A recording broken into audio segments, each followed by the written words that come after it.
Elle filmait l'homme en qui elle avait confiance, quelques minutes avant qu'il ne la tue.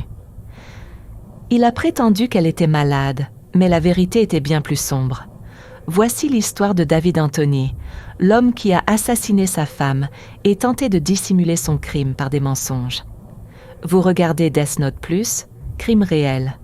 Histoire vraie. Nous publions un nouveau récit de faits divers chaque jour, alors n'oubliez pas de vous abonner. Nous sommes en mars 2020 à Jupiter, en Floride. David Anthony et sa femme, Gretchen Anthony, étaient en instance de divorce lorsque des voisins ont commencé à entendre d'étranges cris provenant de chez elle.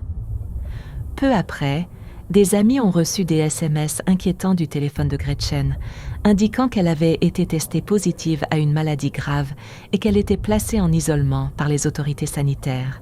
Pourtant, aucun hôpital ne la mentionnait.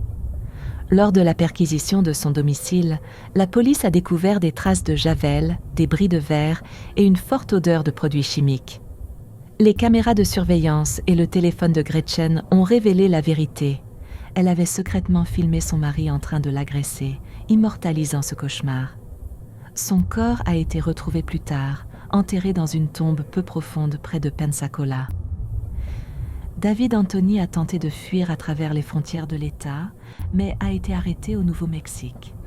En décembre 2020, il a plaidé coupable de meurtre au second degré et d'enlèvement et a été condamné à 38 ans de prison.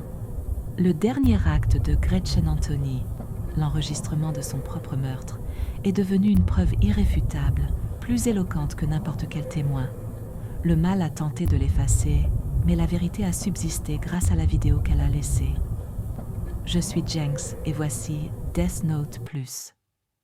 À demain.